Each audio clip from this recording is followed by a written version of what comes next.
Hello again, everybody. I've had a few requests asking me to do a video about using Linux on the Dell laptop I have, which is an XPS 159570. This is, I believe, the 8th gen XPS 15. So there's a newer 10th gen, and there was actually the 9th gen was available when I got this. But at the time, I thought, I'm perfectly happy with the specs of this system, and it was considerably cheaper. So I've had this system for about 8 months now, and I've had literally dozens of different Linux distros on it. And for the most part, it runs perfectly fine. It's a very nice system. I'll go through some of the pros and cons and just sort of take you through how I've used it, what I've done with it. But just at the outset of this, I have to say it's a very, very good system. I really like this laptop. Before I bought this one, I actually was looking at things like Razer and some other MSI laptops and things like that. And ultimately, the Dell just sort of was the best mix of price and performance and had pretty much everything I was looking for. Portability, screen size was a major factor. I needed the larger screen. So it really just ticked all the boxes in terms of everything I was looking for. And the price ended up being much less expensive than those other options. I actually bought a Razer 15 and had it for, I think, a day, maybe 2 days. And I did not enjoy it at all. The keyboard was absolutely awful. And I know that it's primarily a gaming system, and maybe that's why they don't care that the keyboard is so bad, but it was just unusable for me. And I need a good keyboard because I use a keyboard a lot. And this is more of a productivity machine, and I really don't game, so I really don't care about that. The reason I liked the Razer and wanted to try it is the build quality. And I will tell you that it is an amazing system in terms of build quality. The machining and the assembly, everything fits perfectly. It's very solid. It's the right size. The touchpad's amazing. It has truly a lot of great stuff going for it. It's also like $2,000. So that was a bit of a problem. So I bought it because I know that's a lot of money, a ridiculous amount of money, honestly, but it's my primary machine. I wasn't using a desktop, and I was traveling and needed a system that I could actually do real work on that was powerful but portable. And that was one of the options that stood out. So I sent it back after 2 days and really was looking for a good alternative, and had looked at the XPS, but really had thought that the Razer was going to be a much better option. So in the end, I came back to the XPS and I bought it off of Amazon. Right now, it's $12.99. When I bought it, it was a little bit less expensive. I think it was on sale. So I got a slightly better deal than that. I paid around $1,100. Again, I know that's still a lot of money for a laptop, but this thing is really pretty amazing in terms of the power and performance. Pretty incredible, honestly. The screen is fantastic, 1920 by 1080, so it's only the full HD 1080p screen. 4K for me on a 15-inch screen is pointless. It's just too small. I have some, issues with vision, and I can't see things on the screen when they're that small. So I know it's a better panel, slightly better brightness, maybe a little more crisp and better color accuracy. But at the end of the day, 1080p makes sense for me. And I have to say that the screen that's on here, I don't know how much better you could expect an IPS display to be. It's pretty amazing, and it's very bright. I keep it at, you see it's like a third, and I keep it very low. It just doesn't need to be any brighter. So great panel if you're okay with a 1080p. They have the 4K option. It's going to be many hundreds of dollars more, but if that's something that appeals, then that is an option. The processor, 8th gen Core i7-8750H, 6-core, 12 thread, runs at 4.1 gigahertz, and it really does run at those specs. It's pretty impressive, actually. If I just look at, so I'm sitting here and I'm just running OBS, recording my desktop, so it's going to vary up and down. But if under load, it will definitely hit that 4.1, and it'll stay there if it needs to. I'll talk about some of the thermal characteristics, because that is something that I was concerned about with such a small, thin laptop. It will get up into the 90s, but it doesn't throttle very much, and it is able to keep itself cool with the fans that it has. So the thermal solution is good enough. It's not perfect, and it's not excellent. I think a thicker laptop would do a better job of getting the heat out, but it has 2 exhausts and a fan for the GPU and a fan for the CPU. So it does keep things cool enough that there's not a danger of, overloading the system or, melting things down. And it keeps it cool cool enough that it doesn't have to thermal throttle. So it really will work all 12 cores, and it will crunch through things it's pretty impressive. So I just rebuilt my desktop, and I have a Ryzen 2700X 8-core 16 thread, and this thing is very close. For being an H processor, for having 2 fewer cores, the rendering times are certainly different. The Ryzen tends to be a better productivity processor, so for video rendering and stuff like that, it is slightly faster. And I'm talking, if something takes 10 minutes to render on here, it'll take 7.5 or 8 on there. So we're not talking like massive differences, which is impressive to me out of such a small laptop. This thing is very light, very small. For a 15-inch screen, it has very small bezels, so they're able to basically put a 15-inch screen into the form factor of what would have been a 13-inch laptop just a few years ago. It came with 8 gigs of RAM, and it has a NVMe 256 gig drive, NVIDIA GeForce GTX 1050 Ti, and also an integrated Intel chip. And that's been a pain point for me in terms of the hybrid graphics, and I'll get into that. But when I got it, the first thing I did was a bunch of hardware upgrades. It came with Windows 10, obviously. I never booted into it. I was upgrading from a different laptop that I was handing off to my wife, so I had taken the NVMe drive out of that one and just put it into this one. It already had Ubuntu on it or something like that. So I never even booted into Windows to see how it ran. So that was one of the changes I made. I did get an upgrade of memory. So I got a Crucial 16 gig kit, and I don't remember what I paid for it, but it was about this price, probably around $50, maybe it's a little less. I don't know if I bought it during a sale cycle or something, but everything I got was just slightly less expensive than what it's showing now on Amazon. So that was very easy to do. Just as a quick aside, Dell makes it so easy to upgrade their laptops in most cases. And maybe it's just the XPS, because I've heard that other systems maybe aren't as easy. But I mean, literally, it's 12 little tiny screws and 2 screws sort of in the middle. The backplate comes off, and the RAM and the hard drive, it's all just right there in front of you. There's nothing that you have to take the board apart for to get to. And that's not that you're going to do that every day, but just to know that it's easy to do. And really, it's hard to break anything, because in a lot of cases, if you have to take a board out, and then you're talking those little tiny ribbon cables, and just so many opportunities to make a mistake and break a system, where this was just very simple. The other thing was I changed the Wi-Fi card to an Intel AC9260. And the reason I did that was because it comes with a killer Wi-Fi card, which I later found out is actually an Intel card. So I probably would have been fine leaving that in, but I mean, it was all of, $10, $12 for the new one. And I figured in for a penny, in for a pound, right? And better to get something that I knew was going to be compatible and not have issues with. And so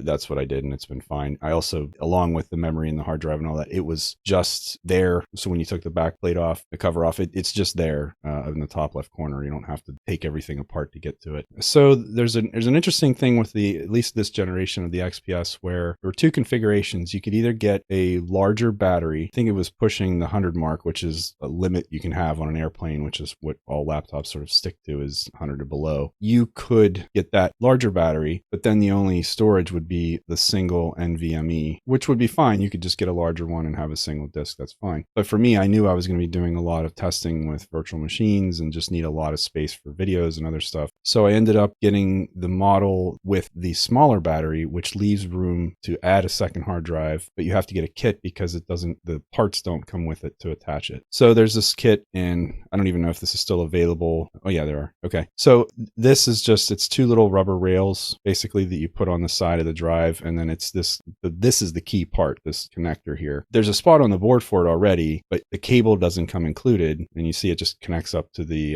SSD. So I bought the kit, it was $20, whatever. And it made it super easy to just put the drive in, hook it up. And so then I had an extra, I think I got a 1 terabyte SSD. So now I've got all this extra storage. I upgraded my memory. I've got a better wireless card. And the other thing I did while I was in there, because I'd read stories of people saying their XPS was overheating and thermal throttling. So I thought, I'm already in here. I'll just pull the heatsink off and repaste it just to see. And the paste job that came from the factory didn't look like it was bad. I mean, certainly it was still fresh, and it wasn't like it was old and dried out and needed to be done. But I just thought, let's start off on the right foot, make sure, I paste it the way I like to paste it. It's, the thickness I want and everything. And I haven't had any issues with thermal performance, and maybe that's part of it. I don't know. I'm certainly not advocating doing that if you're not comfortable. You don't have to. It wasn't hard. It was maybe 5-10 screws, and take the fans off, and then the plate or the heat shield the heat sink, it just comes right off. It's, you have to be careful because it's thin metal and you don't want to bend it or break it. But otherwise it's really not that difficult. Clean it off, put some new paste on, and you're done. So those were the initial upgrades I did before I even turned it on. I did all of these things and then fired it up. All that's great. I will say one of the cons to this is being a thin and light laptop, and their decision to include an SD card reader, full-size SD card reader, means that there just wasn't a lot of space for extra ports. And so I ended up buying a USB 3.0 4-port extender. I don't have any affiliation with Anchor or anything like that. It just happened to be the choice, on Amazon, and it was cheap enough. I don't think I even paid $15 for it. And I'll tell you that I've been using it for 6 months, or for the 8 months that I've had the system, and it is plastic, so it's not like it feels kind of lightweight, but honestly, it's been rugged enough for me. The cord itself is nicely done, so it's not like it's going to rip out of the side of it. And I've had other Anchor stuff, and it's of that quality. It's not metal or high end, but it certainly does the job, and it seems robust enough. The other thing I did was get an Ethernet adapter, because the wireless is good, but if you're doing large file transfers, or if you're streaming, or if you wanted to have a better network connection, obviously you want to have an Ethernet connection if you can. So I got you can get these much cheaper, but this is a USB-C Thunderbolt adapter. And I hadn't really heard of this company before uni, but it's a very nice product. It is, lovely braided cable, metal. This is metal, and it's very heavy duty, good stuff. So I would say this is a much nicer quality than the Anchor one, but it doesn't have to be this good, right? It's an Ethernet adapter. It just happened to be the recommended one. Again, if it's Amazon choice and it has a lot of reviews, that generally to me means that it's probably okay to buy. So the pros, just running through, having used, again, when I say dozens of Linux distributions, I'm not kidding. I'm a serial distro hopper. If I last a week on a distro, it's a miracle. But I dual boot, so I have one system that is always installed and has everything on it that I need, and I can actually get things done. And then my second installation is just fun. I can play with it, and if I really like it, I'll set it up and use it as an alternate. But in most cases, I'll use it for a few days and then find the new shiny thing and try that out. Or I'm testing something for the Big Daddy Linux distro review, something like that. So the point in saying this is because different distributions have slightly different variations on how they implement Linux itself, and the configurations that come out of the box, and some of the challenges I've had really come down to the hybrid graphics more than anything. That's been the biggest pain on this system, and that is not Linux's fault or any one distribution's fault. That's just kind of universal, because NVIDIA wasn't really playing ball with that. They weren't helping people develop drivers. They didn't have hybrid support in the Linux driver, the proprietary driver that they were providing. Now, I'll tell you, as part of the Ubuntu 19.10 series, the release, I've been doing some beta testing, and the NVIDIA 435 driver does include that ability to do offloading and run in a hybrid on-demand setting, and it actually works, which is impressive, because like on the current release of Ubuntu, you can switch between prime profiles, and you can either be in Intel mode or NVIDIA mode, but you can't do both simultaneously. Whereas if I was running Windows on this, then I could just have that on-demand sort of back and forth switching. On things like Arch, Manjaro, OpenSUSE, Fedora, they're all using a kind of like a bumblebee approach where you can run things simultaneously, but it's a third-party implementation. It's kind of an outdated implementation, and the performance isn't very good. It's not terrible, and it certainly works. It works better than Nouveau does for me in terms of the open source NVIDIA driver, but it's never been a great experience. And I've always felt like I've been limited, because here's this hardware I have with a GTX 1050 Ti, and I should have the ability to power switch between them. Anyway, the 435 driver that's coming out that people are implementing really seems to have solved a lot of that, and it certainly has worked well for me in my testing. Looking forward to that release coming out and seeing how that goes. I'll probably make a video on that just to do a follow-up to this topic, but that is certainly the biggest con. But before I jump down there, for the pros, lightweight, it's one of those one-hand deals, right? You can just pick it up in one hand and walk around with it. It's just super small, thin, lightweight. I already talked about the screen.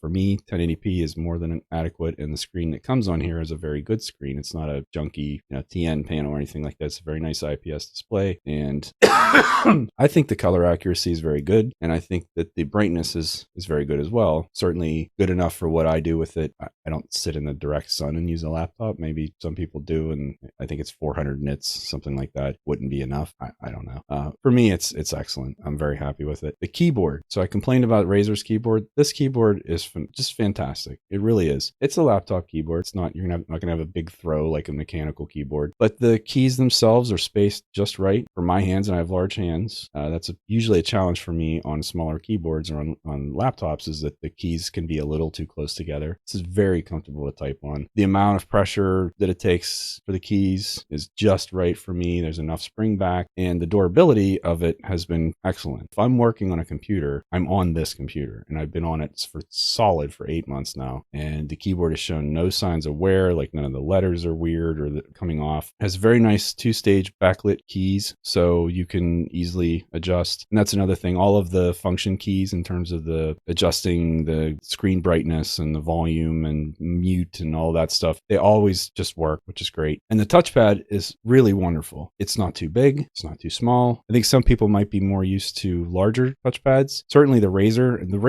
it was probably half the size of the width of the laptop. That's how big it was. And honestly, I found it to be too big. Like, it was just, there was too much space between one side and the other. And the other thing is, in terms of palm rejection, like this for me, even with large hands, I can put my hands on the keyboard comfortably where they should be, and I'm not touching the touchpad. On the Razer, and I also had a MacBook several years ago, they're too big. I only use it when I'm not using a mouse. I do use an external mouse pretty much constantly unless I'm traveling. If I am traveling or I'm using it somewhere away from my desk, then I will use the touchpad. And what I expect out of a touchpad at that point is to be very smooth and fluid, so that the surface of it is very nice. It's very smooth, and also to be responsive to touches, because I don't click to select, I tap to select. And so it needs to be sensitive and smooth and just work well. And I have to say that the touchpad in this works very, very well. I do use the live input gestures. It enables swipe gestures, so like back and forward in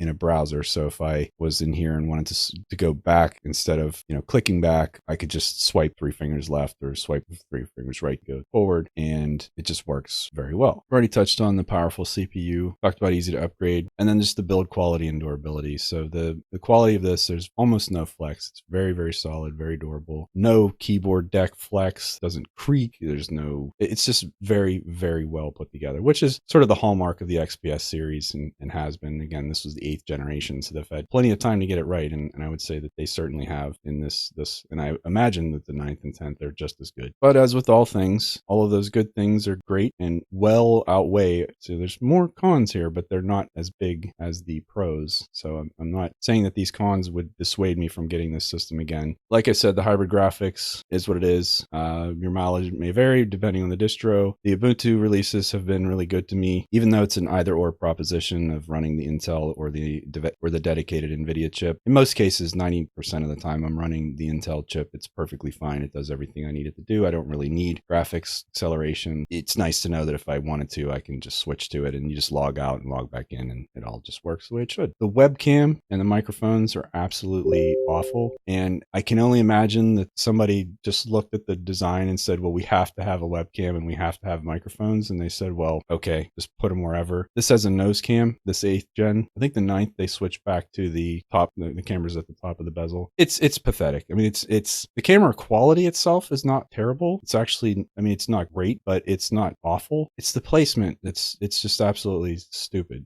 If you're going to do that, just don't even put it in. It's that bad. I used it 2 or 3 times and then just decided I needed to get an external webcam, because it's not fair to people watching me whether or not they could see up my nose, if that's the joke about it. But it's when I'm typing, my fingers are going in front of it, and now you've got giant knuckle. It's really just a terrible idea. Whoever thought of it as being like, oh, I know, we can make it thinner bezel by putting it in the bottom. Just make the bezel a little bigger if you need to, because it just makes it impossible to use. Why bother? The microphones pick up every single sound. There is absolutely no kind of noise cancellation or isolation. It's a duplex setup, so there's a microphone on the front edge of the laptop to the left and to the right of the touchpad. And every time I've tried to use it, anyone I've talked to, whether it's Discord or Mumble or Zoom or whatever, they've all been like, what is wrong with your microphone? I mean, it's that bad. It picks up all the sounds of the machine if the fans are running. Like it's abysmal. So don't ever plan on using the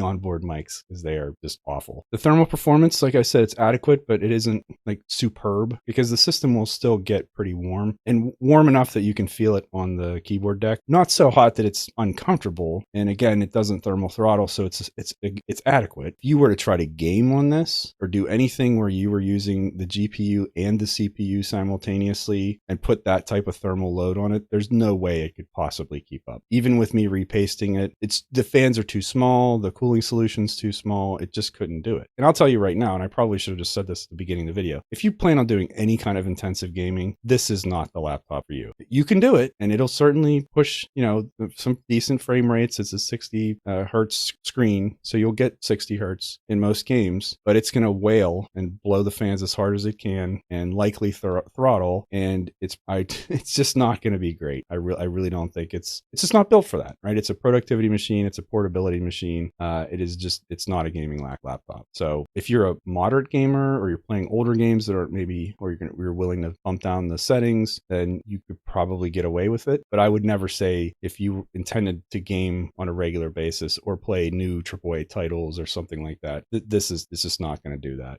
So it's just not worth it. The top of the laptop, so that when it's open, the keyboard surround and the touchpad surround has a soft touch sort of rubberized material that has like a carbon fiber kind of look to it. So, oh well, you can see this. Yeah, really well here. So it has this sort of checkerboard carbon fiber pattern. It's very comfortable to rest your hands on, but it is impossible to not look like you've been eating like fried chicken while you're typing on your keyboard. It gets greasy and spotted and filthy, and you can wipe it down with, anything you can think of, and there's nothing I can find that just makes it look clean again. Just now, so see how this just has these sharp edges to it and it looks like a pattern. Now it just kind of looks like, it's not scuffed. I mean, it's not like it's falling apart. There's no wear to it, but it's just looks dirty. And that's a little disappointing, I guess, because it's such a clean machine otherwise. It has such a nice, sort of crisp, clean appearance otherwise. And then you just get this like kind of gross looking deck. So whatever. I mean, that's such a minor complaint, but it's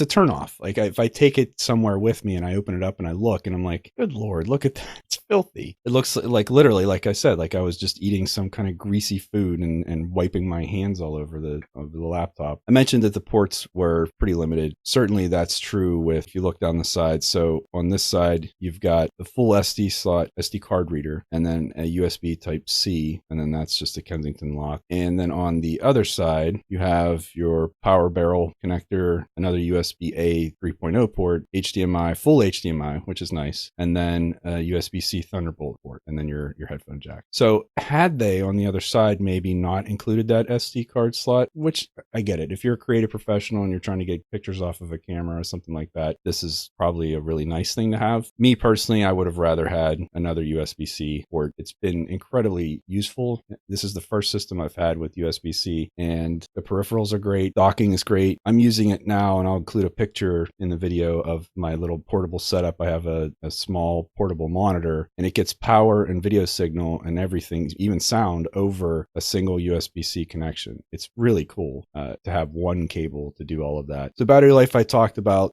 having that second drive and whether you had the larger battery or the smaller one and then had the ability to put the drive in. I made the conscious decision to get the smaller battery. So I get about 4 hours out of this battery. And if I were to turn the brightness all the way down and maybe be selective about the applications I'm running, maybe I'd squeeze 5 out of it. But ultimately at the end of the day, it's a 4-hour battery for actually doing work and sitting here and, even having like the second screen plugged in and stuff like that. So I'm drawing a lot of power off, and I recognize that. If the single NVMe, if you just put a larger drive in there and didn't want to worry about the second drive and the battery was more important, then just get the one with a bigger battery. And it's really not that big of a trade-off. I just wanted a separate SSD drive because then if I wanted to, I could get a 2 terabyte or 4 terabyte, or if I outgrow the one I have, and then I don't have to mess with moving my system around and stuff like that. It's just easier as a secondary drive for me. The last thing is the BIOS sleep mode. So for whatever reason, and I've taken enough time to figure out how to fix it, but I've never taken the time to actually figure out why they do this. It's the sleep mode that comes by default with Linux distributions, and this seems to be universal because I've never seen any of them get it right to this point. And getting it right just means for this particular model of laptop, they use this S2 idle option for the sleep mode, and it's supposed to be that it's low power but an instant wake sort of thing. I guess everybody's used to their tablets and phones and don't like the computer might take, I don't know, 5 seconds to wake up. It doesn't bother me, and frankly the S2 idle, it just doesn't work, because what I've noticed when I first got it, I almost sent it back because when I closed the lid and I put it in my bag, it sounded like it went to sleep. But then I realized that for whatever reason, the fans started running, and like it was still,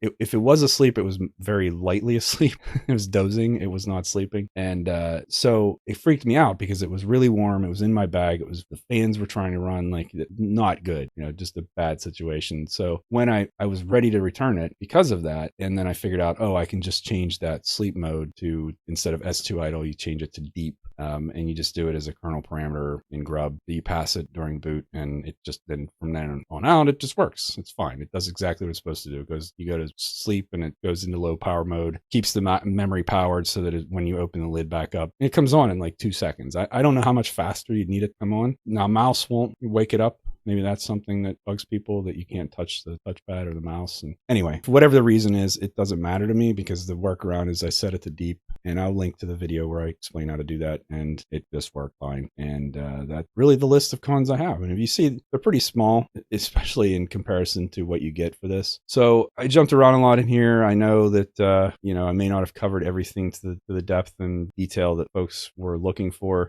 If there were specific questions you had, let's maybe drop it down in the comments and we can discuss it there. Or if there's a follow-up on a specific aspect of the system that you're interested in, I can always do a follow-up to something else as well. But hopefully this gave you enough of an idea that through my experiences over the most of this year, using this with just about every Linux distribution you could possibly imagine, with every desktop, with an external monitor, with different peripherals and dongles and all of this stuff, like it's just been a really good experience besides the hybrid graphics. And now that NVIDIA, the 435 driver's out and seems to be going to correct that issue, I literally will have these are the cons you'll see left. I mean, I don't care about the webcam and the mic anymore. I'm over it. I wish it was better. It's not. Who cares? I've got an external for those, and they're fine. I'm not worried about the thermal performance because I don't game on it. Whoop-de-doo. The carbon fiber and the ports, the ports, just get the stuff, get the dongles and the connectors and standards. They're not expensive and it works fine. More stuff to carry, but whatever. It's what you pay for a small form factor and a light carry. And I made the decision about the battery life, and I'm fine with it. So there really are no cons beyond, at least for me at this point, because I've just adjusted, and they all really are not impactful to me on a daily basis. I list them because I want you to know them. And if you have any other questions that you